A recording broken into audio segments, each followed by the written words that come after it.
All right, family. Another interview today. We stacked up today, Big Rob. Stack the deck on us. That's right. This next guest is really don't need any introduction. People knew him as Downtown Dan first before he ran and won election for city commissioner. But he also works for Muskegon Community College.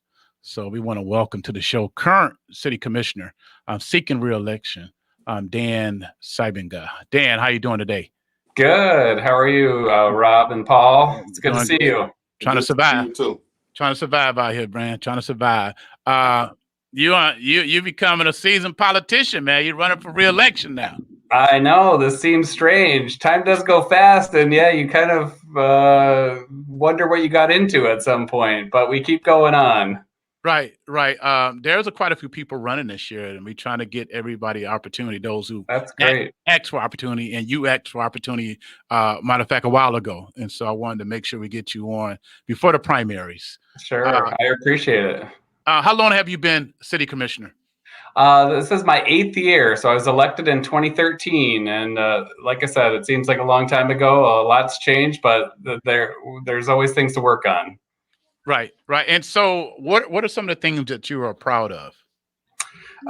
Things that I'm definitely proud of are, I live in the near downtown neighborhood, and it's been good to see investment and some new houses being built. I think that there's been a bit of blight fight, and just working with people, working with youth and neighbors to get engaged and taking care of their homes, and that seems to be paying off. So it's exciting to go around town and see some of the improved curb appeal. Right. Do you feel like Muskegon is moving in the right direction? I think it's moving in. It's certainly a very interesting time with the pandemic. On a macroeconomic sense, I don't know. It's crazy. Wages have gone up a lot in the last little while. There's, it used to be we talked about not having enough jobs, and jobs is a big priority. Now it seems like there's a lot of jobs, a lot of open jobs. So I think it's changed. I hope that we're ready for this new economy where, we have to be more educationally prepared, and, we need to, kind of move into higher level industries to stay competitive. Okay. Do you think Muskegon is competitive though? I think so. I think our we have our we're kind of founded on we have some manufacturing background. We have a lot of healthcare. We service a pretty big area here on the regional on the lakeshore. For people coming to take care of their healthcare or education or other needs like that. We have a pretty good tourism economy, which I think has been, certainly kind of hit during COVID, the hospitality industry. And, we're not having the cruise ships this year. But I think that's going to bounce back. The convention center is here. I think that we're primed to continue that part of the economy. So I think I'm proud of all of our different sectors of our economy. And I think we are ready to move forward. All right. Big Rob, you got anything? I got a few. Yeah, I'm quite sure y'all weed economy. That's true. That's A-OK.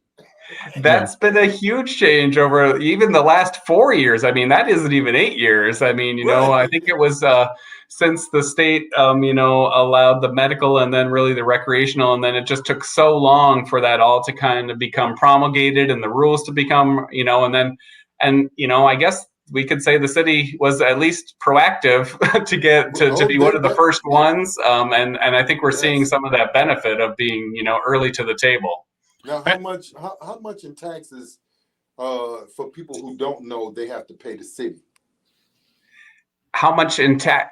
Say that one more time. How much in taxes do the medical marijuana or the recreational marijuana places have to pay the city? Well, I think it's kind of complicated. I think that they pay their normal property taxes, so they all have improved improved properties, the ordinance requires quite a high standard. So, Yes. they come in and they get probably a pretty high taxable value, so they pay that. And then there's, some, the city is getting some funds through, like there's excise taxes that the state collects when you purchase, medical or recreational marijuana, and the city gets a portion of that. And that's been a lot of what's been talked about, in city, kind of around City Hall, about the social equity portion of marijuana. That comes from that state excise tax. So I think it was about $130,000 came in from that over the last year. That was the very first year it was dispersed by the state, just recently, a month or two ago. So that's some definite tax revenue that the city is realizing. And that's in a sense, that's a beautiful thing, because those places, dispensaries, whatever you call them, I don't know what the that's legal term is. I know they weed spots. We got one right next door to us. Yes, you do. And then one right down the street from us, and they don't have a problem with clientele. They stay busy from the time they open to the time they close. So, and then they like you said, they beautified those buildings. Paul, you knew the amount the guy next door paid, right? Yeah, they paid a good chunk. A big chunk just to renovate it. Yeah, sure. Yeah. Question about diversity. What do you grade the city of Muskegon, the government side, on diversity on a scale of 1 to 10? What would you give the city? 1 to 10? I think I would give the city an 8. I mean, there's definite room for improvement, but it's been front and center. Diversity, I feel like it's been discussed quite a bit. I think it's being understood more broadly in terms of equity and social equity. It's worked its way into, we have our action goals, and a lot of those have diversity or equity focus. So in areas of housing, in areas of opportunities for youth, in terms of, city employment, the city really is striving. And I think, there's been a lot of training over the last number of years. The state civil rights department came in and did training. I think it was for 75 or 80% of city of Muskegon employees. And I know that they're also involved at the top leadership level. There's a government and racial equity, GARE it's called, movement or program, and we have quite a few city hall staff, department heads who are part of that. So they're trying to learn from others and bring those equity concepts to the city of Muskegon and have them played out here locally. Oh, wow. We're live with Dan Sybenga, who is running for re-election. What about city contracts? Do you feel that the city government are issuing enough contracts out to minority-owned companies, particularly Black-owned companies? And I'm sure it's probably not a lot of contracts you guys are giving out, but are you seeing Black companies? Where are we at on that? That's definitely an area of focus. I know, there was a lot discussed over the last year about the purchasing policy of the city of Muskegon. And a big part of that was talking about prevailing wage, but also was talking about minority participation. There are goals for that in the city purchasing policy, and there's ways to, realize some extra points, or a way of, kind of making it I want to make sure that I explain this correctly, but giving, a slight advantage when there's minority contractors in the city that are, applying for city work. There are a lot of contracts, and I would say we certainly haven't made perfect progress. One example would be, though, we are working with Rudy Briggs to construct some houses in the neighborhood of Jackson Hill, and that was, very much intentionally on the part of the city of Muskegon. Right. Recently, there was a vote in regards to the county and its transportation.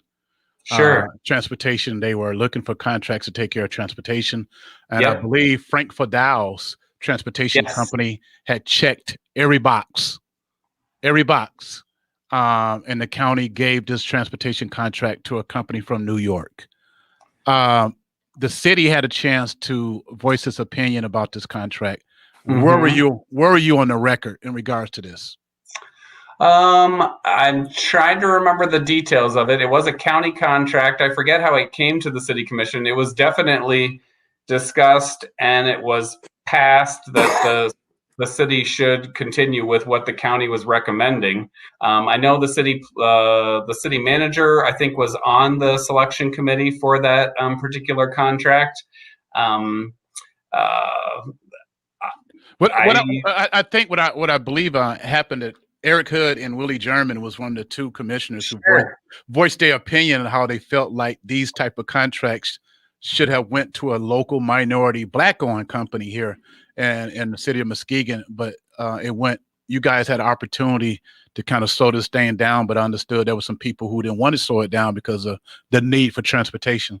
But I just as a radio station general manager, we need fighters at all levels, and sometimes fighters might have to hold up progress. Because if we're going to get things done the right way, we're going to fight for it, and hopefully, given that opportunity again, that you would stand and fight for that. That's how we make change. Yep. Won't happen. I 100% agree. I think we should definitely look at those situations. And I remember looking at that fairly closely and asking quite a number of questions about believing that was at that point that was the way to go forward. But I don't hesitate to accept any questions or for people to bring them. We should consider carefully how we do those things. Right. Couple more questions, then we got some online questions. Rob, unless you got something right now. Yeah, I wanted to ask them, how do you feel about giving more teeth to the Community Police Review Board? Oh, wow. Great question. Sure. Well, actually, I have been working with Minister Muhammad for quite a while on that. He's the chair of the committee. I think there's one instance of the bylaws that need to be updated, having to do with in the bylaws, it should be updated to say closed session instead of executive session. It's really not a major change, but it should become more in line with the Open Meetings Act. So there was one kind of change recommended for the bylaws of the Citizens Police Review Board, and Mr. Muhammad wanted to take some time to look at other aspects of it, and we have been doing that. He kind of requested that we take a small break from that. I think it's, people are kind of waiting for the George Floyd Policing Act to see what happens with that, and in the and at the federal level, and see what changes, what would have to be made at that point, and what would be appropriate for the ways for groups like the Citizens Police Review Board to update and evolve. I think the city of Grand Rapids has set a good prime example of the Police Review Board. They have given their police department, they've given the Police Citizen Review Board teeth there, and which the final decision now is going to rely on the city manager, and which generally sides with the Police Review Board. They've been given authority to question people, and they also have brought in Brandon Davis, who is from Muskegon, to investigate these kind of claims. Sure. Why can't we be proactive, not wait on the federal government? Because we know how politics in DC is. We might all three of us might be dead before that thing passed. Sure. We need action. We certainly hope not. We hope not, but you just never know. Yes. You never know. We do need some commissioners who say, I'm tired of this right now. The Police Review Board is based on the citizens. It's not based on city employees or another police agency investigating on the police. Was that the fox guarding the chicken or something like that? Yeah. As I understand it, the city manager does have a lot of sway in the city of Muskegon already by the bylaws of the Citizens Police Review Board, and that was kind of comes out of the Department of Justice, injunction that the city was under at some point, and it was an agreement with the groups that form the Citizens Police Review Board. I've compared the bylaws of both, and I think that they're fairly similar what we have right now. But it's definitely worth understanding. Well, I sit on that board. Dan, Yep. and when I first got on that board, it's my third year, I asked about policy and procedure of the police department. Sure. We were flat out refused those policies and procedures. Mm-hmm. Now, just recently, they went through an accreditation. Yep. And all of a sudden, policies and procedures are on the internet. They are. All of them. Yep. But you're asking citizens to say, well, the police should do this or shouldn't do that, blah, blah, blah, blah, blah. Mm-hmm. This complaint came in, that complaint came in, all this kind of stuff. We can't even know. At one time, we didn't even know what policies the police had to follow. Sure. Yep. We just got that. I think it was this year.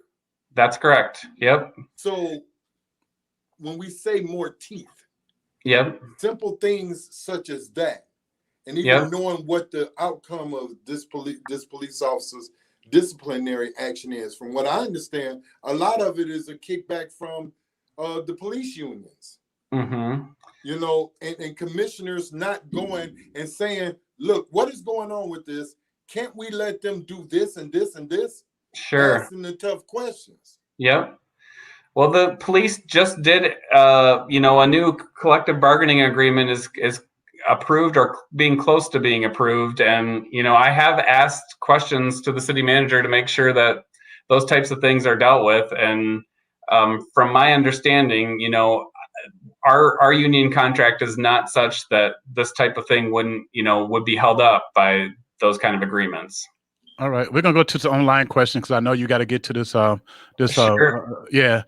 This question is coming from Ghana, West Africa. Actually, a person who loves our kids and hosts our kids when they come to Ghana. The question: how do you plan to curb gun violence in the city of Muskegon? That's a really tough question. I read an interesting article today about crime and the availability of guns, especially since the pandemic. And it does seem like there's been more, when police do stops, they find guns more frequently than they have in the past. Guns do seem to be more prevalent, and they seem to be, far too common to be used, in situations when there should be de-escalation or other tactics, or, just interpersonal skills. So I don't have an answer to gun violence. I know people have talked about ShotSpotter as something that could be out there. I think Grand Rapids looked at it and thought it wasn't for them, and our chief of police has kind of recommended the same thing, that it doesn't really help prevent the gun violence. It just kind of makes it easier to find out where it is after the fact. I think it's what we've talked about for a long time, which is working with our youth to have a mindset where they don't solve problems with violence. They can deal with each other better. And I think that there's been a breakdown, and this is a little bit across the board of interpersonal relationships and kind of tension that's exacerbated by social media and not very good interpersonal skills. So I really hope that we can do things, and I know that they have been, through the Social Justice Commission, but we need to keep doing more to reduce gun violence. Next question is coming from Roy Diggs. Where does the money from the pay to park at Pierre Marquette go? Who gets what department gets that money? What budget? Yep. When it was set up, it's totaling about $500,000 per year. The whole premise for paying for parking was to pay for about the $500,000 a year or more, slightly more, that it costs the city to keep up Pierre Marquette Park. And, that's part of the parks budget for the city. And that affects all of our parks. We have like 10 or 12 parks, and we know that Pierre Marquette gets a lot of traffic from out of towners. So really the idea was to, instead of the city just using its general fund to, use that paid parking to at least pay for the work that needs to be done at Pierre Marquette itself, and hopefully spill over into other parks across the city to help maintain them. And that's after the whole kerfuffle with the beach parking this year, with the expanded parking and the bike path that didn't happen, that contract didn't go through. The park money, the paid parking money that was collected last year, was determined to go to I think it was Reese Playfield, and there's one other one. I can't remember which other park in the city. So it's going towards parks. Okay, a few more questions. Let's not be fooled. I know I'm moving on to the general election. There's no way in the world you're going to lose this primary. I don't know. You never take anything for granted, PA. I know you don't. I know. Yeah, but yeah. Unless nobody show up. How do you rate Frank Peterson's the city manager for the city? Scale of 1 to 10. I'd give Frank an 8 or a 9, about the same as our diversity efforts, which, he's at the top of leading. The city manager is kind of like the chief executive. They really, in our form of government, they represent kind of the top of the pyramid of staff. So all staff report to the city manager through the department heads, and then the city manager kind of reports to the commission. I think he's come in with, 8 years ago, with a lot of excitement, new ideas. He's been, I think he's got a lot of staff motivated to do their jobs better. He's brought in new staff that are excited and are coming alongside with, new and innovative concepts. He's certainly not been, he always looks for a win-win. Sometimes he gets a little ahead of himself. But he really does deeply care for, from my working with him, he does deeply care about the city of Muskegon and the area. Right. And I think he's done a good job. Definitely seeing a lot of improvement since his arrival. We got to get his props on development. We had an office downtown for a long time, and it was dead. What do you give Chief of Police, Chief Lewis, scale of 1 to 10? Grading's tough. I'd say a 7 or an 8. I think he's he's been around the block. He's he retired as from the east side of the state and came over here. I think I think he's not quite the old dog that you can't teach new tricks. He's definitely been able to adapt, and he's implemented some great policies, brought on some good people also at the police department. I think the accreditation that Rob mentioned, he pursued. He's been extremely proactive with working with the social justice committee. He really believes in getting ahead of issues of violence and police community relations. The idea that if you plant seeds, they'll come back. And I feel like that has paid off. All right. 2 more questions because I know we got to go. What is your position on qualified immunity? Should police officers in the city of Muskegon get qualified immunity? Qualified immunity, I believe, is something that's part of the George Floyd Policing Act. I'm not sure that it's up to the city to give or take away qualified immunity. But what's your stance, though? Where do you stand on that? I don't think that police officers should be automatically immune. So I think, as a blanket statement, qualified immunity is probably not healthy for the profession. Okay. Question online for Robert Weatherspoon. What are your stance on going back to neighborhood policing, which would set certain officers patrolling the same place daily? If you got a black officer way out on the lakeshore, that should be in the city. Okay. You know what I mean? For community policing, like why is things like that even happening? Yeah. So although I do know that at my son's school, in the Sheldon Park neighborhood, they do have Oakview type neighborhood right around there, Evanston and Getty. They do have an African American community officer who comes to the school all the time. So it's community police. We have been practicing community policing, head on for 15, 20 years in Muskegon. It's paid off. We have been doing it. We're not going away from it.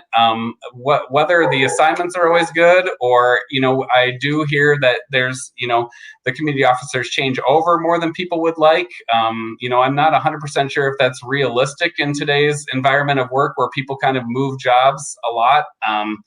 that you're going to get the same officer. I know that people have a lot of nostalgia for the old beat officer that was around from, for decades at a time. But I do think we pursue community policing, and we do try to place officers that are going to work well in neighborhoods. Wow. Okay, we'll get you back on for the general election. Thank you. Awesome. How can people join your campaign? Sure. If you just go on Facebook and look for Dan for Muskegon, you'll find me. All right. Email address? That's danformuskegon@gmail.com. Okay. All right. I'll see you later. I know you got to go. Yeah, and your dog is waiting on you. Take care. Dog. See you later. All right, bye. Yeah, bye.